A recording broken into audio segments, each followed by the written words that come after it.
Então, a gente vai começar aqui nosso evento de encerramento das atividades do projeto de pesquisa Estudo sobre Práticas Discriminatórias e do projeto de extensão Políticas Institucionais Antidiscriminatórias. O objetivo desses projetos, tanto de pesquisa quanto de extensão, é tentar entender, buscar entender como que as práticas discriminatórias ocorrem em determinados espaços, principalmente nos espaços relacionados ao sistema de justiça e também nos espaços de ensino, especialmente universidades, e daí a gente olha bastante para a nossa universidade, né, para o nosso espaço, e também prestar ações de extensão relacionadas à capacitação, à consultoria, a pareceres. Então, para isso, inicialmente, o nosso objetivo, tanto na área de extensão quanto na área de pesquisa, é tentar entender como que a discriminação, né? Se a gente vai trabalhar antidiscriminação, a gente tem que tentar entender como a discriminação em si ocorre, e das diversas possibilidades de definir o que é discriminação, a gente trabalha com dimensões de discriminação na esfera interpessoal, que é algo que o direito trabalha bastante, a esfera de discriminação, a dimensão de discriminação numa esfera institucional, em que a gente tem aí o sistema de justiça brasileiro começando a reconhecer de documentos importantes o racismo institucional e também a misoginia institucional por relatórios e protocolos do CNJ, e também a compreensão da discriminação estrutural, ou seja, de como a nossa sociedade, de como o nosso grupo social está alicerçado em determinados condicionamentos, em determinadas práticas de processos políticos, processos culturais discriminatórios, cheguem, acarretem o estado de coisas que nós temos hoje. Então, a gente precisa entender também, pensando em práticas discriminatórias, entender o que são práticas, né? O que a gente pratica, essas nossas ações que nós estabelecemos numa relação com outras pessoas que são orientadas por determinadas normas sociais. Na esfera de instituição privada, de compliance, a gente vê bastante um termo relacionado a vieses inconscientes. Esses vieses inconscientes vão dizer que inconscientemente determinadas pessoas produzem determinadas discriminações porque assim aprenderam, e enfim. Só que essa ideia de vieses inconscientes é uma ideia bastante isolada e individualizada. Ela não abrange toda a compreensão de uma discriminação, tanto institucional quanto estrutural. E daí a gente começa a dar um passo além, né, de uma perspectiva isolada, de uma perspectiva meramente individual, para a gente pensar em sistemas que vão estruturar não só a instituição, determinadas instituições, mas também a própria sociedade, dando uma roupagem discriminatória à nossa sociedade. Aí a gente vai pensar como sistemas discriminatórios a branquitude, a cisnormatividade, a heteronormatividade, a corponormatividade e a ideologia neoliberal. Nessa lógica, esses sistemas discriminatórios vão representar crimes e vão representar discriminações. Pela branquitude, né, num sistema discriminatório de branquitude, a gente tem a produção de ações, a gente tem a produção de práticas que vão se caracterizar como racismo. Da cisnormatividade, a gente vai ter ações, práticas que vão se caracterizar também como crime de transfobia. Da heteronormatividade, a gente vai encontrar aí homofobia, lesbofobia e também a misoginia, com várias possibilidades de violência contra o gênero, especificamente mulher. Na corponormatividade, a gente vai pensar em práticas que provoquem a discriminação pelo capacitismo, e da ideologia neoliberal, a gente vai pensar em exclusão das pessoas por conta da classe socioeconômica. Então, nós trabalhamos, né, como práticas antidiscriminatórias, esses sistemas, né, como responder a esses sistemas discriminatórios que estão instalados na nossa sociedade, e particularmente para nós, da Universidade Federal de Santa Catarina, o objetivo de trabalhar dentro, né, da universidade é pensar como é que esses sistemas discriminatórios operam dentro da própria instituição. É importante também pensar a instituição em si, mas é importante aprender com outras instituições e pensar na esfera do direito como é que a gente dialoga com os sistemas e as práticas relacionadas à justiça, né, ao poder judiciário. Dentro da instituição, a gente vai pensar em algumas ferramentas de como intervir, né, no enfrentamento à violência baseada no gênero, e aqui pensando o gênero, não só o binômio biologizante, homem e mulher, mas pensando o gênero em todos os atravessamentos referidos àquele sistema que eu mencionei para vocês. A gente vai pensar, então, numa ferramenta que se chama ferramenta de 5 P's, algumas instituições têm 3 P's, outras 4 P's, que vai consistir em, num primeiro passo, pensar em prevenção, como nós prevenimos essas discriminações. E daí nós pensamos também em um protocolo de ações, como cursos de formação, aperfeiçoamento e capacitação. Aqui, a gente pensa dentro da universidade em fornecimento de cursos relacionados à Prodegesp, parcerias com o Instituto de Estudos de Gênero, mas pensamos também, né, no próprio grupo de pesquisa. O segundo P, ele é mais voltado para a proteção daquelas pessoas que sofreram determinadas discriminações, então, um protocolo de ações de acolhimento a essas vítimas. Então, a gente tem, na Universidade Federal de Santa Catarina, a SAAD, que é a Secretaria de Ações Afirmativas, a gente tem o SAPSE, que é o Serviço de Atendimento de Psicologia, e a gente também tem um projeto institucional que é o Acolhe UFSC. No terceiro P, a gente tem a persecução, que traz a ideia de responsabilizar efetivamente aquelas pessoas que praticaram alguma violência, alguma discriminação. Então, nesse sentido, a gente vai pensar em canais de denúncia e também como promover a sua efetividade. Aí a gente pensa na corregedoria, nas próprias coordenadorias, que são as responsáveis por processar, investigar e julgar, na verdade, sugerir determinadas sanções em situações envolvendo discentes. A gente vai pensar na ouvidoria e também como que é o fluxo de processos dentro da instituição, que aqui se dá por um sistema chamado SPA.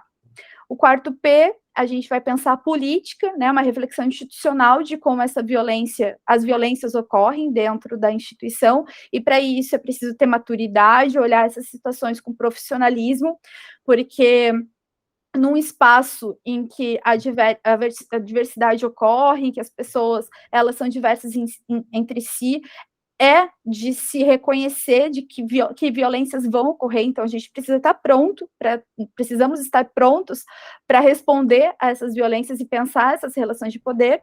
E o quinto P vai se referir a investigar, ter uma pesquisa institucional de como essas violências ocorrem dentro da própria instituição.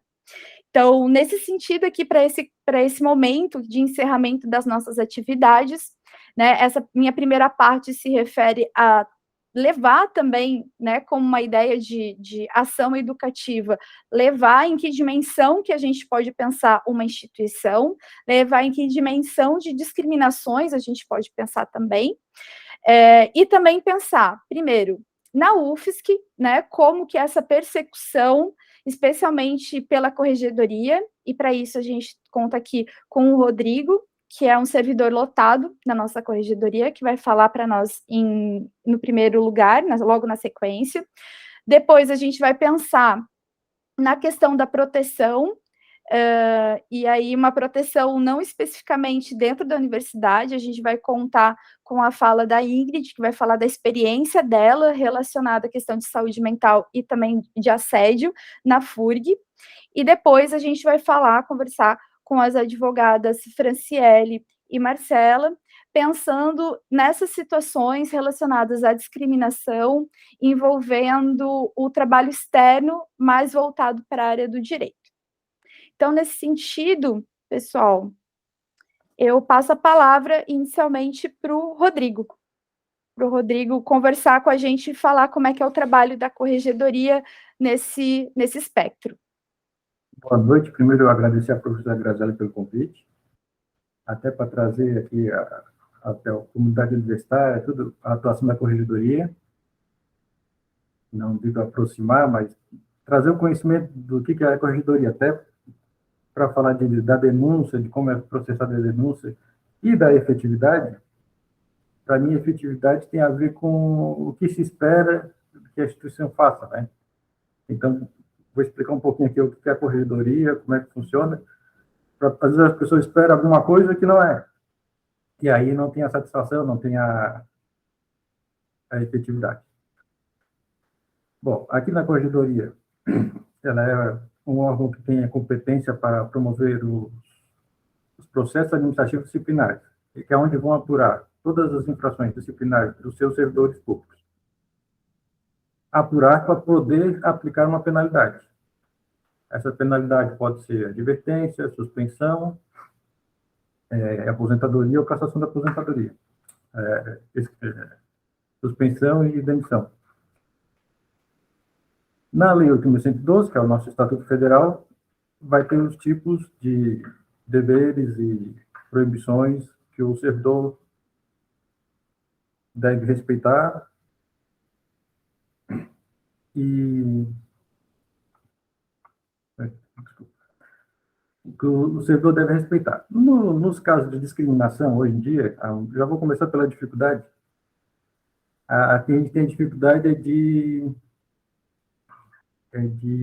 enquadrar essas discriminações na lei, porque são tipos abertos, a gente tem os deveres e as proibições, ali não fala exatamente o que é assédio, o que é discriminação, o que é assédio moral, a gente tem que fazer uma construção para poder enquadrar e para poder penalizar o servidor que comete alguma dessas infrações.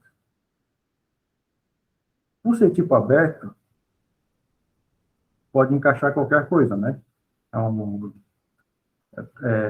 Tratar com humanidade as pessoas, é um dever. Se a pessoa não assédio alguma coisa, acaba se enquadrando ali. Hoje, uma das maiores dificuldades é que a gente enquadrava como improbidade administrativa, que ia para a lei da improbidade, e hoje a lei da improbidade ela foi reformada, mudada, e precisa de o dolo específico, o dolo malus mesmo, não é nem dolo eventual, não, tem que provar que a pessoa tinha realmente a intenção de fazer aquilo. E hoje é quase impossível de entrar na cabeça da pessoa e provar que ela tinha a intenção de cometer essa coisa. E aí volta os tipos abertos. E nos tipos abertos, a maioria vai gerar uma advertência, vai gerar uma suspensão, vai gerar uma demissão dele, tem que ter uma prova muito bem feita, tem que ter uma denúncia muito bem feita, o processo tem que ser muito bem feito. E é para isso que agora eu vou tentar explicar o que é o nosso processo, as práticas que a gente tem adotado no caso de discriminações, no caso de assédio, e o que a gente pode melhorar. A denúncia, quando chega, a gente recebe de qualquer maneira, de ouvidoria, por e-mail, a pessoa pode vir aqui fazer a denúncia pessoalmente. Esse primeiro filtro, a gente recebe a denúncia, vem de qualquer jeito, às vezes a pessoa não sabe nem, outra dificuldade é a pessoa não sabe nem denunciar, mas eu vou falar no final da dificuldade. A denúncia chega aqui, ela é protocolada e autuada, passa para o corregedor vai fazer o exame de admissibilidade. Esse exame de admissibilidade vai ver se tem os requisitos mínimos para abrir ou escolher um procedimento. O que é esse requisito mínimo? Ter um indício, ter uma autoria, saber quem é, ter o fato. Pega o fato e vê quem é o autor e vê a materialidade, que seriam as provas, o que aconteceu. A partir disso, se tem ou não, ele vai escolher que procedimento adotar. Quando não tem nada, alguma coisa bem simples, o corregedor abre uma investigação preliminar sumária, que é só o corregedor mesmo, ele chama algumas pessoas, chama até o denunciado, ou uma chefia, alguma coisa, para conseguir colher mais alguma coisa, para daí sim poder instaurar algum procedimento. Quando já vem alguma coisa, e for uma infração de baixa ofensividade, tem a opção de oferecer um TAC, que é um termo de ajustamento de conduta. Nos casos de discriminação, discriminatório, eu acredito que não cabe. Né? Normalmente é de suspensão para cima. Não tendo isso, ou tendo poucos indícios, se abre uma sindicância, outro instituto. A sindicância serve para quê? Ela vai apurar a autoria ou a materialidade. É quando não se tem nenhum nem outro, ou um ou outro. Precisa de um dos dois. Então, quando se fala assim, o Instituto, o órgão instaurou uma sindicância para apurar, é porque não se tem autoria. E às vezes passa o noticiário, já tem autoria, já sabe quem é, e eles, vou abrir uma sindicância. A sindicância é um começo para dar materialidade para o parte. Por quê? Porque a sindicância não existe a figura do acusado. A sindicância não há aplicação de penalidade. Ela é só para apurar, fazer aquela apuração prévia, constituída por 2 servidores ou mais, e vai embasar o PAD. Aí sim, nós chegamos no PAD. O PAD é o processo administrativo disciplinar, onde já tem o acusado, já tem o fato, a materialidade, as provas, e desse PAD é que vai surgir a possibilidade de aplicação de penalidade do servidor. Aberto o PAD, o acusado é notificado, é designada uma comissão por 3 servidores, e isso, eu vou dizer nas dificuldades, 3 servidores aleatórios, normalmente não são pessoas votadas na corregedoria, nada, normalmente não são pessoas que têm prática em investigar, não têm a prática no processo, não têm a prática em investigar, não têm, às vezes, a prática no assunto. O que a corregedoria faz é, dependendo do caso, chamar pessoas formadas em direito, pessoas que notoriamente entendem do assunto, um psicólogo, no caso de assédio, ou no caso de outras coisas, né? Um contador. Como a gente não tem na faculdade, tem várias formações, para a gente até fácil, mas em outros setores, em outros municípios, estado, deve ser pior ainda a dificuldade. Se faz essa comissão vai começar a sua apuração buscando provas. Quando se tem uma prova material, uma conversa de WhatsApp, um e-mail, quando já da denúncia, né, é bem melhor para a comissão buscar. Mas normalmente se faz por meio de depoimento. Se chama as pessoas, fazem os depoimentos. Como nós estamos no PAD, o PAD dá, desde o começo, o direito do contraditório e ampla defesa ao acusado. Porque a administração não pode penalizar alguém por livre e espontânea vontade sem dar o contraditório à ampla defesa. Aqui nós estamos falando de processo administrativo. E é diferente do penal, é diferente da esfera penal, é diferente da esfera civil. Tanto que aqui é a administração que é interessada em corrigir a conduta do seu servidor, ou tirar ele dos quadros. Né? Então, às vezes, a pessoa vai lá, denuncia na ouvidoria, tudo, para satisfazer um sentimento pessoal, achando que ela faz parte, a gente recebe meio, eu sou interessada no processo. Aí tem que explicar, não, interessado não é, infelizmente não é, faz parte. E nessa produção de prova, o denunciante, ele não entra como interessado, ele entra com uma formação de prova. Nisso, nos casos de assédio ou discriminação, pode ocorrer numa oitiva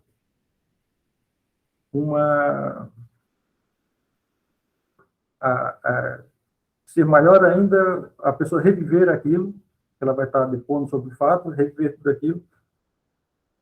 É quase uma nova discriminação, uma nova pessoa reviver aquilo que passou, né? Então, o que a corregedoria tem adotado? Hoje, depois do isolamento social, tudo, a gente começou a fazer as oitivas por videoconferência. A recomendação que a gente dá para as comissões, porque a corregedoria também não pode influenciar em nada da comissão, ela só dá o procedimento e dá o apoio no processo. é que, primeiro, se o acusado ele está se fazendo representar por um advogado, a gente pede que o acusado saia da sala, desligue a câmera e o acusado passe a representar na oitiva. Para a vítima ou a denunciante ou a testemunha, porque às vezes a testemunha é parente, é amigo, é aluno que estou junto, sente aquela mesma situação. Eu já participei de já vi a pessoa chorando mais do que a vítima, por ter retomado tudo aquilo que aconteceu na época. A gente pede que ele desligue a câmera ou se faça representar pelo seu próprio advogado, que ele está ali para isso. Depois, isso na oitiva. E aí é o que a gente consegue minimizar, porque não se pode fazer a prova sem a presença do acusado.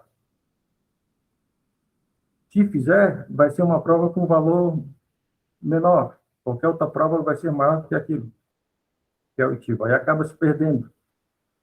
Acaba a pessoa tendo que rever tudo aquilo e para fazer a análise da comissão, para fazer o julgamento, aquilo não vai valer, não vai ter valor probatório. O que mais? A comissão, voltando para o processo, a comissão faz todo o levantamento de provas, a apuração, faz um inquérito no final, que é um inquérito diretamente com o acusado da lei. Se a comissão decidir pela absolvição, já faz o relatório final absolvendo a pessoa. Se decidir pela indiciação, pela aplicação de penalidade, faz a indiciação, onde o acusado vai fazer a sua defesa final novamente. Nisso, a comissão faz um relatório final, mostrando tudo o que fez e explanando a sua convicção, a conclusão que ela chegou para poder sugerir algo. Nisso, ela já vai ter enquadrado perfeitamente aquele fato com o tipo na lei, né? Bem como a penalidade, se vai ser advertência, se vai ser suspensão, se vai ser demissão. Nisso, o processo volta para a corregedoria, a gente analisa se correspondeu com o processo, se fez o devido processo legal, não tem nenhuma nulidade, e se encaminha para a reitoria julgar. O reitor é que julga, ele tem lá, no caso, a CA, que dá o apoio jurídico, e o reitor que vai julgar baseado no trabalho da comissão, baseado na sugestão da comissão, se não houve nenhuma nulidade. O que acontece? A gente fala eu falo aqui mais da nulidade do processo, porque o que acontece? As comissões designadas não têm a prática de processo, não têm a prática do assunto, e pode ocorrer nulidades. A pessoa até é demitida, mas ela corre para o judiciário para tentar anular aquele processo. E aí a efetividade acabou. Se acaba a efetividade que a gente quer chegar, a gente não consegue alcançar por causa dessa carência que tem de designar servidores, não que não sejam capacitados, claro que são, mas é a prática que vai levando à perfeição aqui. Alguns outros servidores sempre pedem para a gente, me coloque nos casos assim, me coloque nos casos dessa matéria, desse assunto, processando corretamente. Hoje, a Corregedoria de 2022 melhorou bastante seus processos. Hoje a gente não tem nenhum processo nulo. As comissões têm encaminhado bem. Os servidores que foram penalizados, não, como foi respeitado o devido processo legal, os servidores entendem, não reclamam, até hoje não vê nenhuma reclamação, não vê nenhum recurso para a gente, porque a gente está buscando essa perfeição no processo, no entendimento da comunidade do que é a corregedoria, porque não cria essa expectativa e depois não pode ter efetividade. Os nossos processos estão correndo melhor, o uso do videoconferência melhorou bastante. O que nos falta ainda aprimorar, e ainda eu acho, é na abordagem, no acolhimento, que vocês não podem falar depois, de explicar, em poucas palavras, isso que eu tentei explicar, para denunciante ter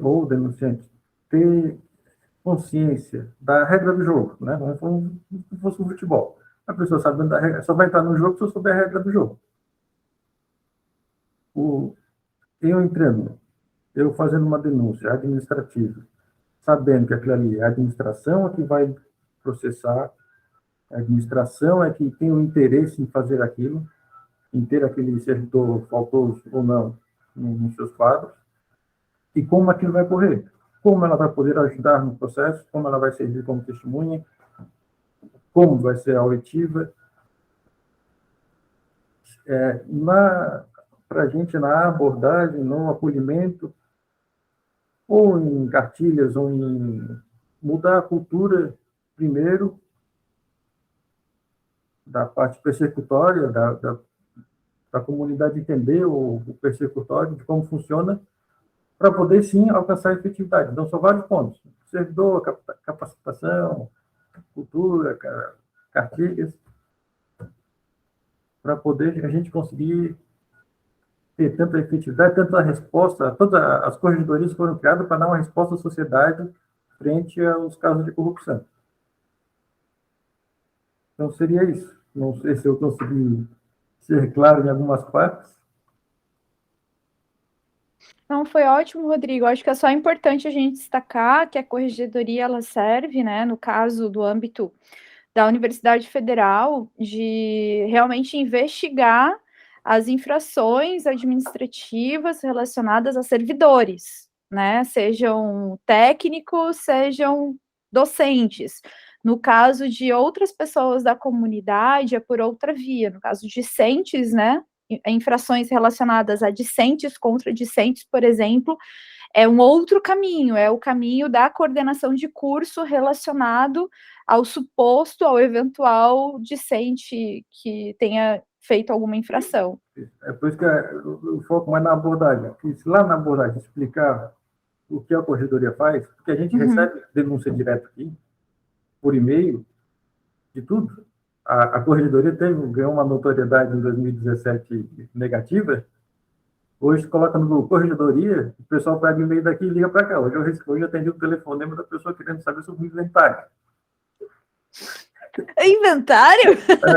Mas Sim. Enfim, mas mesmo assim, a gente reclamando de polícia, a gente reclamando de vizinho, não chega aqui. Isso é a comunidade fora. A comunidade universitária, também tem essa dúvida. A gente vê que também o professor tem dúvida no que manda para cá, aluno tem dúvida no que manda para cá.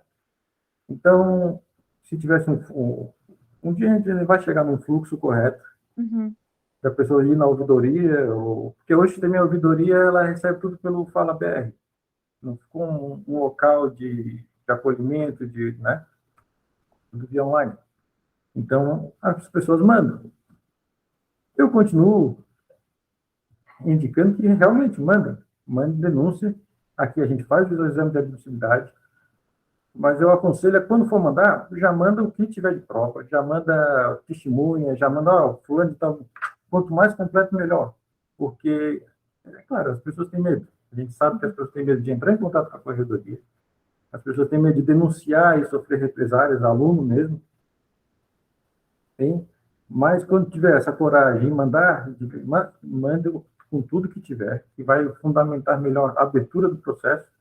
E, normalmente, os processos são mais efetivos quando o começo dele é mais fundamentado, é mais materializado, tem mais elementos.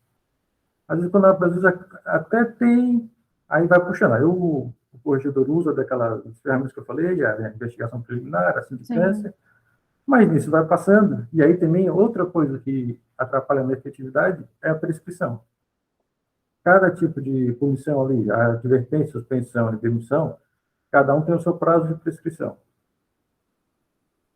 Essa prescrição começa a contar da data de ciência da corregedoria, do órgão instaurador, né, do processo. No caso, é a corregedoria. Quando se abre IPS, quando se abre a sindicância, o tempo vai passando e já está contando. Já aconteceu de ter caso de que era suspensão e se passou 2 anos. E não pôde suspender a pessoa, não pôde aplicar uma penalidade para a pessoa porque prescreveu. E aí também, quanto melhor no começo, eu digo, às vezes o começo é mais importante, é um dos pilares. O começo é um dos pilares, o processo com pessoas capacitadas é outro, para poder a gente alcançar e mudar a cultura, pelo menos aqui na UFS, de questão de assédio, de discriminação. Sim, sim. Excelente. Obrigada, Rodrigo. Né? Vou passar a palavra agora para a Ingrid. Ingrid, por gentileza, a Ingrid faz parte do nosso projeto, do nosso grupo, assim como a Marcela e a Franciele também. Contigo, Ingrid. Obrigada. Boa noite, então, a todas, todos e todes. O meu nome é Ingrid Donald, eu não sou operadora do direito, embora participe do grupo da professora. Fico muito feliz com a permissão dela para participar desse grupo, está me fazendo muito bem. E, bueno, como eu disse, eu não sou operadora do direito, eu sou assistente social da Universidade Federal do Rio Grande. No momento estou em afastamento para fazer o doutorado aqui na Universidade Federal de Santa Catarina. Mas antes de me afastar, eu estava à frente da coordenação de Bem Viver Universitário, essa coordenação lá da Universidade Federal do Rio Grande. Essa coordenação, ela implica, ela tem diversas atribuições, tá? Mas vou me deter aqui na nossa pauta. Ela cuida da saúde mental através de oferta de atendimento psicológico aos discentes da universidade, tá? Então, nós temos psicólogos nessa coordenação, pedagogos, eu como assistente social, enfim. Existe uma equipe para fazer uma escuta qualificada e ofertar esse atendimento aos estudantes. Num primeiro momento, nós fomos recebendo a demanda desses estudantes via agendamento e atendimento individual. Quando começou a chegar muitas queixas de estudantes com relação ao seu desempenho escolar, né, acadêmico. E diversas questões, claro, mas começou a ficar muito recorrente uma queixa com relação à relação discente-docente. Né, porque assim como na universidade de vocês, na nossa, acho que é padrão de todas as universidades, existe um setor de atendimento para servidor e um outro setor para os estudantes. Na nossa também é assim, então existe um outro setor para atender docentes, né, técnicos, enfim.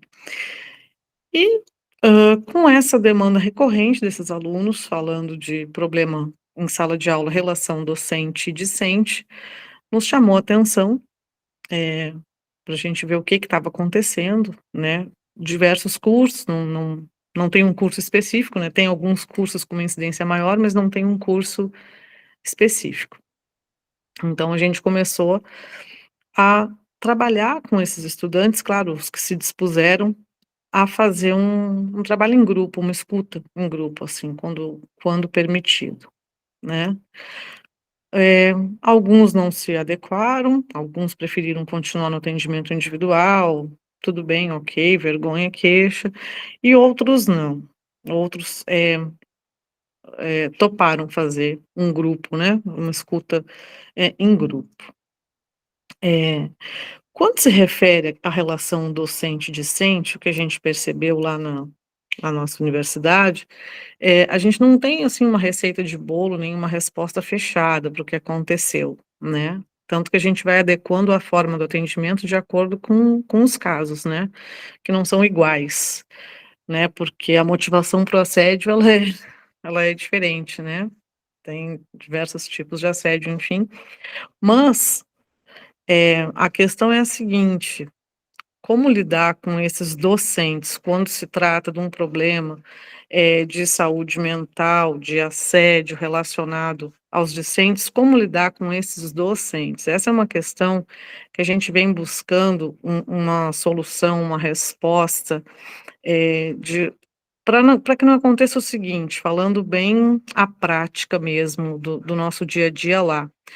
Não adianta eu atender o aluno, eh, e conversar e encaminhar para psicólogo e tal, tal, e jogar ele para dentro da sala de aula de novo, onde se encontra o problema dele, né. Uma relação que vai dificultar a aprendizagem, a relação, enfim. Como que a gente faz isso sem precisar chegar lá no Rodrigo, né, sem precisar chegar lá na corregedoria, né.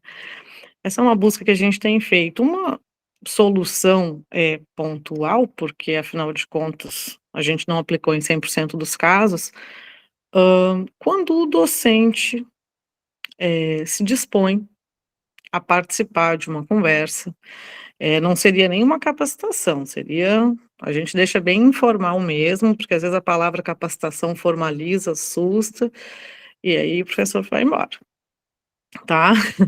Então, a gente consegue, por muitas vezes, mediar, né, via conversa, seja com toda a turma e o docente junto, ou seja só com o docente, né. A gente não faz a cariação, botar docente com o discente, isso está fora de cogitação, tá. Mas às vezes, o docente participa com toda a turma, como quem não quer nada, a gente chega, eu chego, levo a minha equipe, e a gente faz uma roda lá com o pessoal e a gente consegue amenizar as coisas, né, em muito dos casos.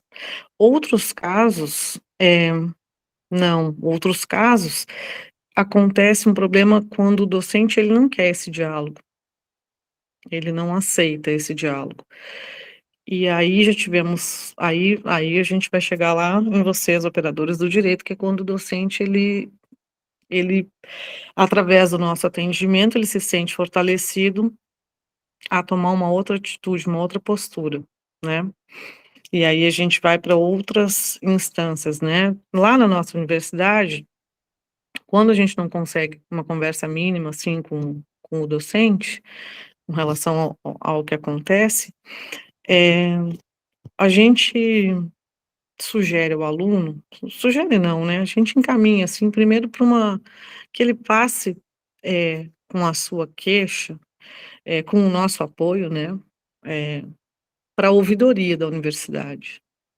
Então vai por esse caminho, vai, ouvidoria, vai protocolar, né, o que aconteceu, vai para o protocolo pós-ouvidoria, para depois ir para uma instância de corregedoria, para depois, não é de imediato, né, vai para uma ouvidoria primeiro e depois vai para o protocolo e às vezes, antes mesmo de chegar para uma instância maior, assim, a gente faz uma comissão, né, é feita uma comissão para avaliar isso.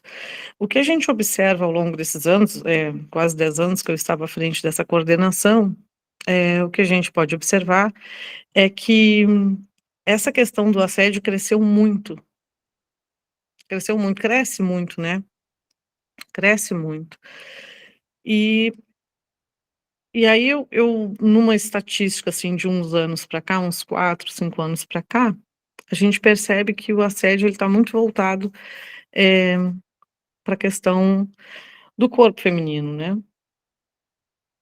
Que aí já porque existe o assédio moral, né, e existe já outro tipo de assédio, a violência de qualquer forma que seja, e a gente está com essa dificuldade das mulheres, terem essa coragem que os meninos lá têm de ir para a ouvidoria, de ir para o protocolo, de ir para onde quer que seja, de conversar com o grupo. Da sala de aula, a gente está com essa dificuldade, com as mulheres, assim, elas estão mais tímidas, elas estão com medo, elas se sentem reprimidas, oprimidas, desacreditadas, na verdade. E aí eu estou trazendo uma questão mais subjetiva, mas é um problema bem, recorrente, assim, eu não vou dizer 100%, né, porque não tenho os dados aqui, mas vou dizer que estamos bem próximos disso, assim, né. Um caso que serviu de exemplo, é bem recente, para romper com isso lá, né, tô falando sempre no âmbito da minha instituição lá, eh, tivemos um docente que não foi exonerado porque ele está recorrendo fora da instituição, né, mas que ganhou, um fôlego tal, uma denúncia de uma menina, porque normalmente esses casos eles não acontecem com uma pessoa só, né, o assediador ele normalmente ele não vai assediar uma pessoa só, e nesse caso, eh, foram N pessoas e quando uma criou coragem, conseguiu romper, né, teve o nosso apoio, teve acolhimento, teve escuta, e quando ela conseguiu romper com isso, teve uma enxurrada que foi para as redes sociais, daí extrapola, né, aí extrapola, todo mundo diz: "Ele também me assediou, ele também fez isso e tal". E aí eu louvo muito a nossa ex-reitora, que então na época reitora, ela recebeu essas denúncias e tomou as devidas providências para, né, hoje em dia ele recorre, né, recorre na justiça e não sei o desfecho, acho que ainda não teve na verdade o desfecho, mas assim, isso estimulou até para sair, outras meninas de outros cursos, enfim, denúncia com outros professores, eu já estava até aqui, hoje eu completo 4 meses de Santa Catarina, aqui de Florianópolis, e eu estava assistindo nas redes sociais, um colega me mandou, saiu até no jornal local lá, meninas com uma faixa lá pedindo fora professor, já é um outro caso, tá, não é o que eu mencionei anteriormente, já é um outro caso. Então a gente percebe que esse trabalho que a gente estava fazendo especificamente com as mulheres, ele começou a frutificar, de alguma forma, né. Não é a solução, mas é um apoio muito grande para esse grupo de mulheres, que é maioria hoje na universidade, pelo menos lá, né, eu acredito que em geral, as mulheres estão na maioria compondo as universidades aí, como discentes. Então, o que eu tenho para trazer é isso, esse relato dessas experiências, com não soluções, mas com ajudas que eu não sei se é possível fazer na UFSC, não sei se é feito dessa forma, se existe um trabalho em grupo só com mulheres, um acolhimento, e se existe, né, se é viável esses caminhos antes de chegar no Rodrigo aí, né, uma mediação, uma questão mais amigável, para que a gente consiga, eh tentar, mas o mais importante, assim, é a importância que a gente quer ajudar os docentes, mas na verdade os discentes, mas na verdade quem precisa de ajuda são esses docentes, né. Como chegar nesses docentes, né. Na minha experiência que é relação, né, estudante-aluno aí, não tô extramuros, né, tô só no âmbito institucional, então, como trabalhar com esses docentes aí, e assim, a capacitação, né, é uma excelente proposta, mas nem todos aceitam, então fico pensando numa outra coisa, assim, para esses, né, que não aceitam, tá. Mas enfim, seria basicamente isso aí, qualquer questão, dúvida, tô aberta às perguntas, tá bem? Obrigada, Ingrid. A gente tem pela Secretaria de Ações Afirmativas e Diversidade, que agora há a possibilidade, né, de sair de secretaria para se tornar uma pró-reitoria, né, a gente está com a nova gestão, da reitoria nesse trânsito, mas já enquanto secretaria, ali pela parte da coordenadoria de gênero, a gente tem o início de algumas rodas de conversa, de acolhimento, às mulheres aqui da instituição, que é inclusive organizada pela Carol, que faz parte do nosso grupo também. E mas a gente conta com uma ausência de infraestrutura, porque são poucas pessoas que trabalham também nessa coordenação, então é pensar também a própria organização da universidade, a estrutura da universidade, profissionais qualificados para fazer esse atendimento, né. E um atendimento especializado, né, como o Rodrigo comentou, né, todos os servidores, todas as servidoras são capacitadas, né, mas em determinadas temáticas a gente precisa de uma especialização, né, Uhum. para conseguir tratar aquela temática com aquele devido cuidado, com o devido acompanhamento, dependendo de quem são as pessoas envolvidas. Uhum. Mas perfeito, obrigada, Ingrid. Eu vou passar a palavra agora para a Franciele. Obrigada, Fran, por ter aceito esse convite. Eu que agradeço, né? Então, meu nome é Franciele Bittencourt, sou advogada aqui em Tubarão.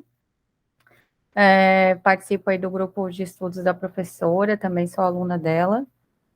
Eu sou membro, né, da Comissão de Combate à Violência Doméstica e da Vítima estaduais, e também sou presidente da Comissão de Direito de Família aqui em Tubarão. Fora outras coisas que eu vou me colocando. Então, a gente trabalha na Comissão de Violência Doméstica e Vítima, principalmente com as questões, as práticas antidiscriminatórias da mulher, né? E tudo envolve, a família envolve toda a sociedade. Então, toda essa prática violenta que vem numa crescente vai afetar toda a sociedade, né? Então, diante disso, desde 2019 foi criada especificamente essa comissão de combate à violência doméstica, que não existia ainda, para conceituar, né, quem não é da OAB, quem não conhece, né, as comissões são grupos de pessoas que têm interesse em trabalhar naquela área, ou porque já são advogados daquela área e querem se especializar mais, ou também para fazer trabalhos sociais, né, que nós fazemos. Também podem participar, qualquer pessoa, na verdade, pode participar da comissão da OAB, só não vai poder ter voto, né? Não vai poder representar, ser presidente, enfim, mas pode trabalhar, né? Então, qualquer pessoa que quiser participar, algum aluno, de repente, que quer vir, quer conhecer, é bem interessante, para ter outra visão da instituição também, né? Às vezes a gente, só como advogado, tu não tem noção de toda a instituição, de todo o funcionamento. Então, um trabalho que a gente tem muito legal nessa Comissão da Violência Doméstica e Vítimas, são duas comissões, mas elas estão trabalhando juntos, é o OAB por Elas, que nasceu em 2017 em Balneário Camboriú, né, aí pertinho do pessoal de Floripa, foi idealizado pela subseção de lá, e agora, a partir desse ano, nós estamos levando para todo o estado. E como é que funciona? É a OAB, né, que banca, que põe a cara nesse projeto, mas a gente tem também parceria com a Polícia Civil e com o Judiciário. E daí, como é que ele funciona? A mulher chegou, como que isso se idealizou, né? Foi visto que a mulher chegava na delegacia, fazia lá o boletim de ocorrência, porque sofreu a violência, pedia uma medida protetiva. Normalmente, é até aí que as pessoas têm conhecimento da lei também, né? E a Lei Maria da Penha, que é uma lei antidiscriminatória, ela tem previsão de divórcio, de alimentos, mas às vezes as pessoas não têm conhecimento, e o delegado, ou o policial civil, enfim, que atendeu, ele também não tem conhecimento de um advogado, que documentação juntar. Então, até o juiz aqui de Tubarão, o Mortari, a gente foi conversar com ele passou para a gente foi falar sobre o projeto com ele, que, assim, às vezes ele pegava o processo e ele via que a pessoa tinha direito a outras coisas e ele não podia dar porque não tinha documentação. Então, esse projeto visa a gente preparar os advogados para trabalhar especificamente com ele e também olhar para essa vítima da violência doméstica, porque meio que ela ficava de lado. A gente dava muita atenção para o agressor, né, punir ele. Foram feitos grupos de estudos também, grupos de ouvida, né, para esses agressores, mas a vítima, ela tinha aquela proteção inicial, mas depois, né, ninguém a instruía corretamente. Então, como é que funciona o projeto? A vítima chega na delegacia de polícia, faz o boletim de ocorrência. Aí vai ser informado para ela, ó, tais dias vão ter advogados aqui que vão poder te atender, vão poder te explicar todos os seus direitos, como é que funciona a medida, até quando funciona, enfim. Esse primeiro atendimento que esses advogados que vão ter que se inscrever num edital, enfim, ele é voluntário. A gente não ganha nada para fazer isso. Aí depois, aí a delegacia bota uma salinha lá para gente. Então, essa é a primeira parceria. A delegacia monta uma salinha para a OAB poder atender, faz esse encaminhamento para a gente. A segunda parceria, virou um processo. Divórcio, alimentos, enfim. aí sim vai para o judiciário, e aí a gente tem as URHs, que é do dativo, né? Quem não tem conhecimento, as pessoas que não podem pagar advogado é nomeado um dativo. Aí é que a gente precisa do judiciário também para fazer essa nomeação. Então, esse é o nosso projeto master que a gente está dando agora prioridade, né? O estado todo está sendo muito bem recebido, todos os juízes estão abraçando, as delegadas também, a delegada de Florianópolis também, né? O pessoal ali incrível. Não tá, que bom, tomara que realmente pegue o estado todo. Então, às vezes as pessoas não têm conhecimento desse tipo de trabalho voluntário que a OAB faz também, né? É claro que daí tem essa parte que eu falei para vocês que vai acabar sendo remunerado, mas se virar, né? Um processo. A gente também trabalha com palestras, aqui em Tubarão mesmo, a gente está fechando agora o projeto para ir nas escolas. Uma das palestras é sobre a violência doméstica, né?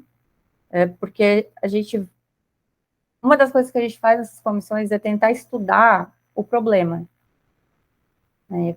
Por que ele existe, como resolver. Muitas dessas coisas, como esse projeto que é incrível, mas a gente já está tá na parte paliativa, né? A gente está resolvendo o que já aconteceu, mas como é que a gente faz para não acontecer, né? A gente teve colegas que a gente perdeu, advogadas para violência doméstica, pessoas que estavam dentro do sistema, que conheciam a lei, que tinham conhecimento e como e por quê. Então, a gente tenta estudar também, tenta resolver isso. Claro, a gente não vai resolver o problema do mundo, mas eu estava vendo uma palestra hoje e a pessoa falou, se cada um fizer, né, o seu pouquinho, vai indo, né? Vai dando certo. Então, outros parceiros também, que acho que é importante quem tiver que saber, a Polícia Militar tem a Rede Catarina, que também é muito legal. Eles fazem esse trabalho também com a violência doméstica. E dentro da Lei Maria da Penha, a mulher tem direito a ser atendida por mulher, né? Por exemplo, quando for a delegacia. Isso também foi uma questão que aqui em Tubarão a gente conseguiu. A comissão foi, conversou, foi tranquilo. Então, hoje aqui tem policial que já tem todo um preparo para atender essa mulher, para não revitimizar, né? Para ela não ter que... Às vezes ela chega na delegacia, a gente teve casos aqui de denúncia, as comissões também recebem denúncias, tá? Estava me esquecendo de falar. Então, às vezes chega para a gente, chegou uma denúncia de um maus tratos. Aqui em Tubarão a gente teve um caso de maus tratos a idosos que foi bem grave, que por uma instituição que a OAB põe em cima.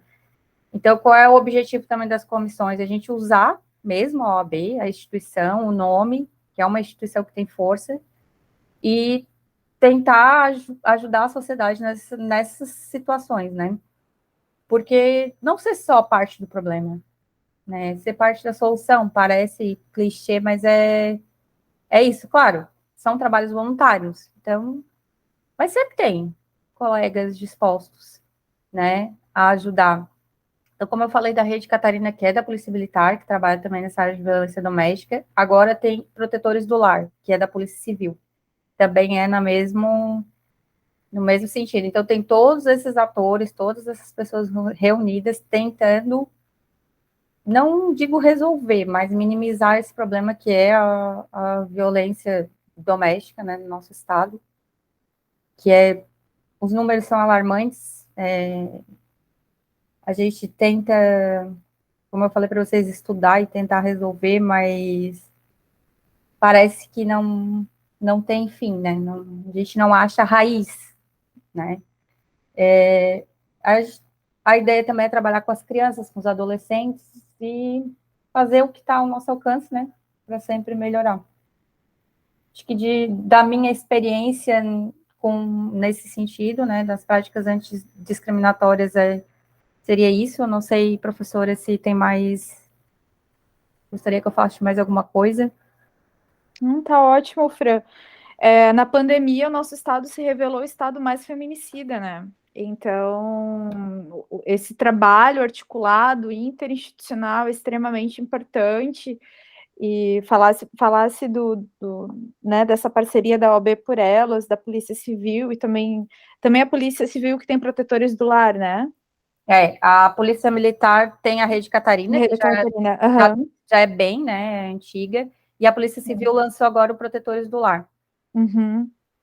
E foi a questão da Polícia Civil, foi até algo que a Marcela, né, já fazendo o gancho para a palavra para ela, uma vez numa das nossas reuniões comentou, seria interessante a gente pensar o nosso grupo, né, porque muitas vezes as pessoas pensam, não, a pessoa está na casa dela, daí as coisas só acontecem lá, a pessoa está no trabalho, só acontece lá, a pessoa está no estudo, só acontece ali, não, querendo ou não, está tudo interligado, né? E daí até a Marcela sugeriu, né, e tem uma reunião agendada para conversar na DPCAM sobre essa parceria, quem sabe até fazer essa vinculação com a questão da OAB por Elas, eu acho que isso aí seria bastante importante, até, Fran, já adiantando aqui, se tu puder conversar com as presidentas das comissões sobre isso, adiantar isso, eu acho que essa parceria acaba fechando, né, porque não é só dentro da instituição, a gente precisa olhar fora dela também.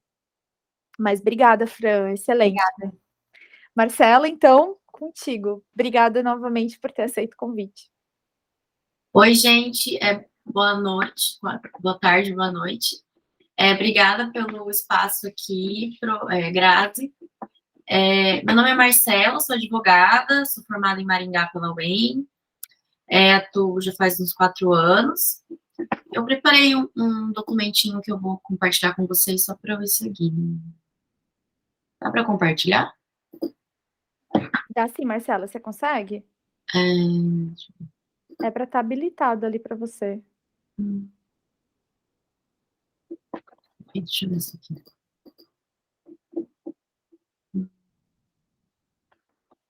Não tô conseguindo. É ali naquele trequinho que... Isso, ali onde é que tem um retângulo e uma flechinha para cima. Aqui está habilitado para que tu faça esse compartilhamento. Tá, peraí, deixa eu ver. Tá. Qualquer coisa, você pode me passar pelo WhatsApp, que daí eu compartilho. Tá?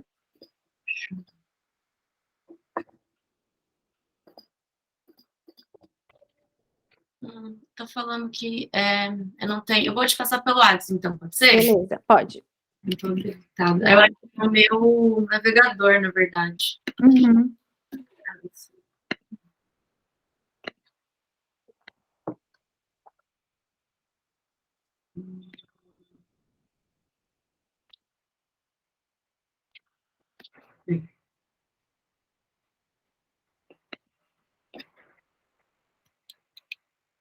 Eu enviei ali, graças.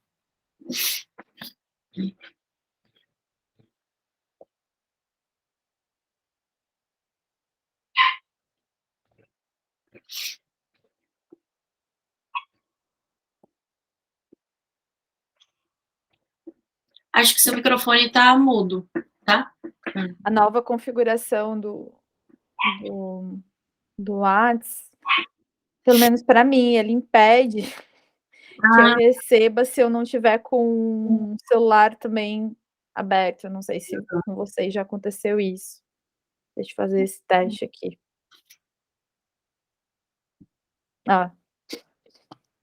Prontinho. Deixa eu baixar aqui.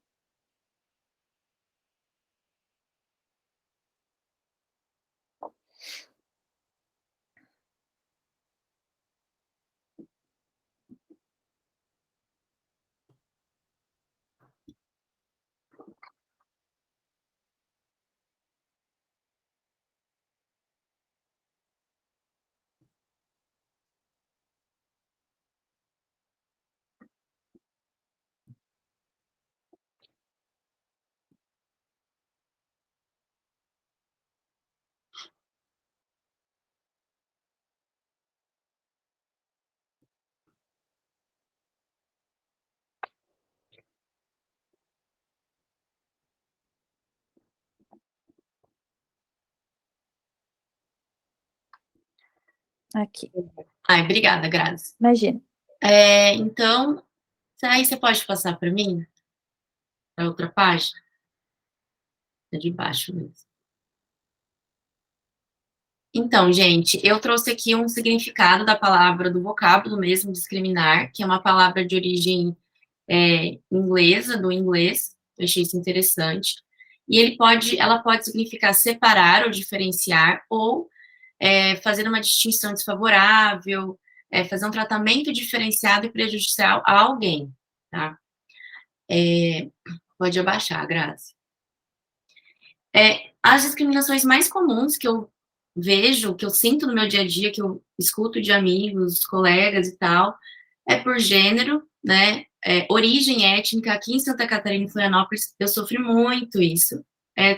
Assim, as pessoas se acham no direito de falar assim: ô japa, você é tailandesa? Você é brasileira? Então, assim, o Brasil é um país que mais tem imigrantes japoneses, que inclusive vieram quase junto com os italianos e alemães, e a gente ainda não sabe disso, entendeu? Então, isso me deixa indignada. Fora que esse termo japa era usado pelos estadunidenses como um termo pejorativo para os japoneses que viviam nos Estados Unidos. Então, tipo, mantém os japas para fora, entendeu? Então, as pessoas precisam se ligar.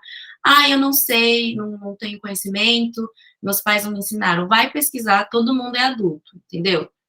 Então, também, por orientação sexual, religião, ideologia, diversidade funcional, aqui em Florianópolis, no Paraná também, que eu sou do Paraná, é muito difícil um cadeirante, por exemplo, atravessar uma rua, andar numa calçada. As calçadas não existem, são minúsculas, todas quebradas.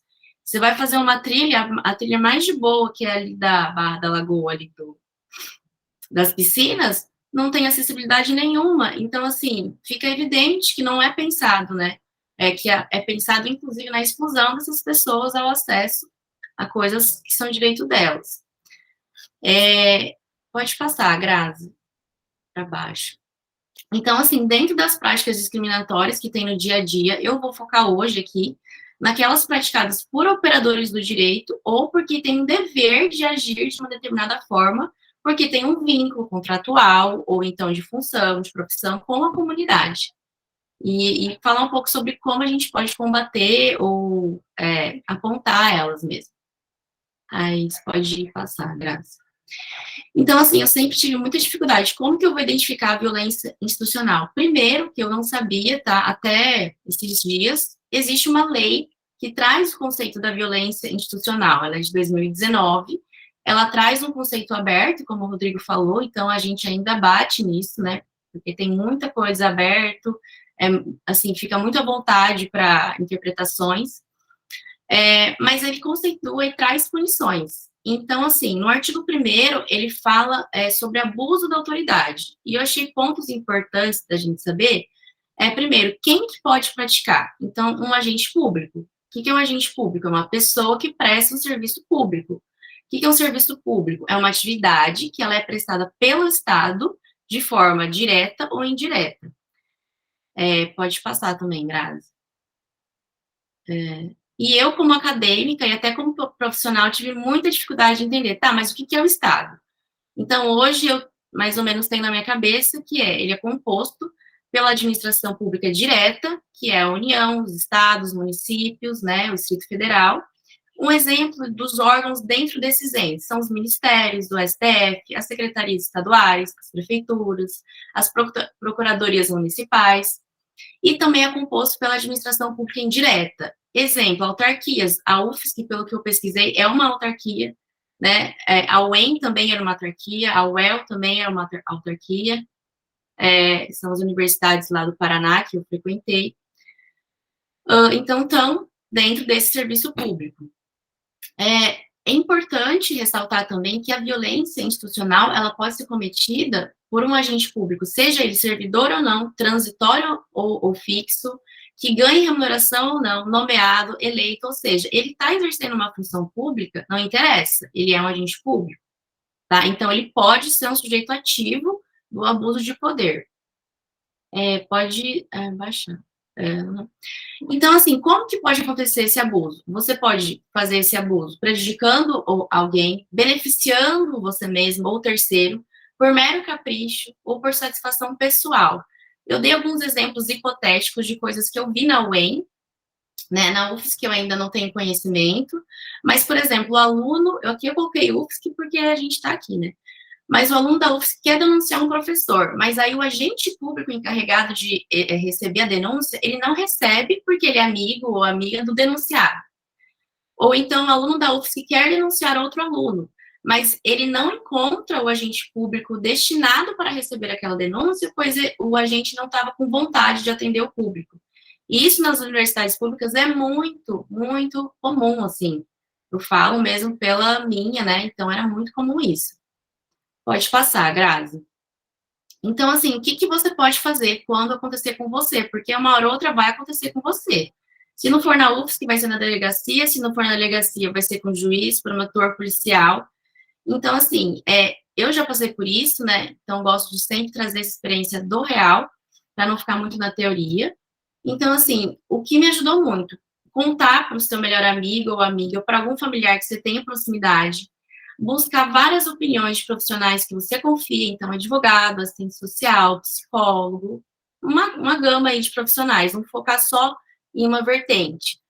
E saber que existem redes de apoio, né, destinadas a atender as pessoas em situação de vulnerabilidade, de violência, e é muito legal sempre atuar em rede, porque aí você se protege, não vai ser seu nome contra o de uma autoridade, não, vai ser a rede, né, contra essa pessoa, não contra, mas assim, você tem a retaguarda ali. Ao mesmo tempo que você tem um compromisso também de estar falando a verdade, porque a rede pode se voltar contra você, caso for uma denúncia caluniosa, etc, né? Então tem essas duas coisas. Pode descer, Grazi. Bom, pode descer mais um pouco. Então, assim, só para as pessoas saberem que é possível penalizar essa pessoa na esfera civil, você pode mover uma ação civil pedindo danos morais e materiais, na esfera administrativa, que é com o Rodrigo, e na esfera penal. Então, assim, não deu em uma, ou quer entrar com as três ao mesmo tempo, você pode, entendeu? E, inclusive, as pessoas que praticaram isso, elas podem pegar detenção de 3 meses a 1 ano e multa. Isso está tipificado no artigo 15A. Então, assim, essa sensação de impunidade é muito porque as pessoas... eu não acho que as pessoas não têm coragem de denunciar. É porque, realmente, você tem que ter uma paciência e tem que ter um mental muito forte para você, toda vez, sofrer uma violência nova. Então, a primeira violência foi física, a outra foi institucional, aí mais institucional, entendeu? Então, é complicado. E a gente aqui, atuando em rede, porque acredito que esse é o trabalho do nosso grupo, eu acho muito importante para acolher essas pessoas e falar, não, é possível, entendeu? Aí pode descer, Grazi. Então, aqui eu coloquei só tipo, uma coisa que eu acredito que o lutar, ele é um verbo e não termina nunca, em pouco, como a Franciele falou também. A gente tem que ter paciência e saber assim, tá, se eu não for, não enxergar a justiça sendo feita no meu caso, a próxima pessoa que vir aqui vai ser diferente, entendeu? E você tem que escolher as suas batalhas, porque não dá para entrar em todas, senão você perde a sua sanidade mental. Então, era isso, gente, que eu queria falar. Obrigada, e se tiver alguma pergunta depois, ficou à disposição também. Excelente, Marcelo. Acho que é importante aqui, a gente se encaminhando para esse final, a gente pensar que a gente precisa trabalhar em rede, reconhecer profissionais nesse sentido, isso que a Marcela apontou é de extrema importância, de conhecer as regras do jogo também, como o Rodrigo falou, saber entender, tá, mas para que serve a corregedoria, né? Vai lá, conversa, tá, o que é possível fazer aqui, né? Eu vou conseguir participar desse processo, em que medida que eu participo desse processo? Ah, mas eu queria ser acolhido também. Ah, mas daí o acolhimento é em um outro setor. Ah, mas esse setor não é suficiente, então a gente tem que intencionar institucionalmente para esse setor adquira uma suficiência, uma adequação para dar conta das suas demandas. Ah, mas eu também quero atuar eu quero fazer um processamento, quero obter informações externas, daí vai lá com a Fran, né, nas comissões, e daí a gente consegue atuar em rede. Então, se entender como uma pessoa que passou, acho que o reconhecimento de entender o que é uma discriminação, que eu passei foi uma discriminação, foi uma violência, ter essa compreensão, o conversar com as outras pessoas também te ajuda a refletir sobre isso,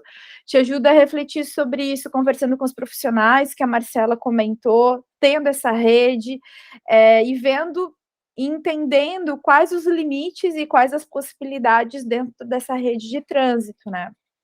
É uma coisa que eu destaco também, é que a universidade em si, assim como uma delegacia, assim como o Poder Judiciário, assim como a OAB, a gente está constantemente nesse processo de construção, de revisitação, né? Algo que eu falo na minha formação, a gente revisita a nossa formação, porque tem muita coisa ali relacionada a racismo, a misoginia, a capacitismo, que a gente nunca ouviu falar, então a gente precisa correr atrás para entender, para a gente não praticar mais violências, mas é importante perceber que todas essas instituições e esses sistemas, digamos assim, esses sistemas institucionais, eles contam com pessoas que estão pensando e como melhorar e tornar esse ambiente mais saudável, para que a gente não tenha mortes de colegas, para que a gente não perca, né, colegas nesse sentido, para que a gente não perca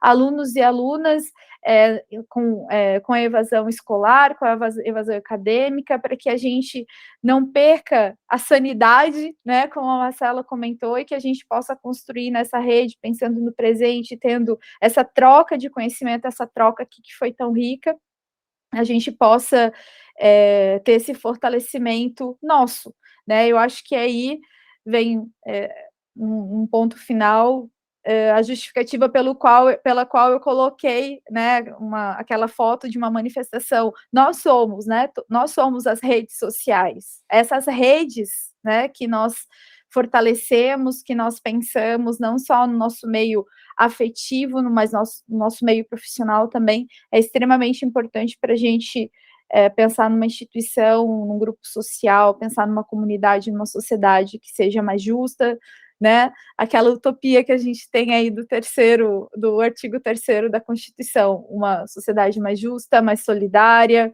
mais igualitária. Então, novamente, eu queria agradecer Rodrigo, Marcela, Fran e Ingrid por estarem aqui compartilhando esse momento. Eu vou dar por encerrada. Aqui a gente retoma as nossas atividades do nosso grupo ali por final de agosto. Eu ainda vou lançar a data certa, mas já está no calendário ali do nosso grupo, é só observar ali. E a gente mantém contato. Tá bom, gente?